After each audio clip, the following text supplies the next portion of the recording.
મને કીધું ને અડતી નહીં મમ્મી કહેતી નહીં આજ પછી મને તાવન મારા વ્યવહાર પતી ગયા મારી બુદ્ધિ જ નહોતી આયલી કે તને ભણવા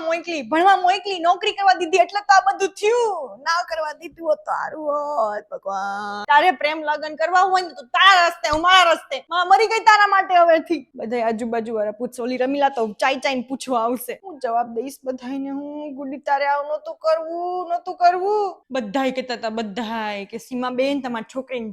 જાલો મેં ના મારી ગુડી એવું કરે જ નહીં હવે હું કહીશું બધાને હું મોઢું બતાવીશ સાચું કે તને કઈ ખવડાવ્યું પીડાયું તું ને તને નજર લાગી ગઈ છે કાં તો કાળો જાદુ કરને કોઈ બાકી મને ખબર છે તું એવી છો જ નહીં ના તું મને કે તને એકે વાતની રોકટોક કરી તે કીધું મારે ભણવું છે ભણવા દીધી તારે નોકરો કરવા દીધું બધી વસ્તુની છૂટ આપી બસ એક વાત કીધી હતી કે પરનાથમાં લગ્ન ના કરતી ને તું લગ્નની જ વાત લઈ આવી લાવને જેવું તારી દઉં તારી માતાજી તને તું ચૂપ રે તને કઈ ખબર જ નથી પડતી અને તારા ઉપર કાળો જાદુ જ કર્યો છે મને ખબર હે મારી ગુડી એવી છે જ નહીં હે માતાજી મેં તારી ભક્તિમાં શું કમી રાખી હતી કે તે આવું કર્યું મારી ગુડીને આવું કર્યું તે એને કઈક સદબુદ્ધિ આપજે એન પપ્પાને હું જવાબ આપીશ આજુબાજુ વાળાને હું જવાબ આપીશું ના તું મારી ગુડી છો જ નહીં મારી ગુડી આવું કરે જ નહીં મને વિશ્વાસ છે એના ઉપર તું કોક બીજી જ છો તું નીકળ તારા પપ્પા આવે ને પેલા તું નીકળ હાલ નીકળ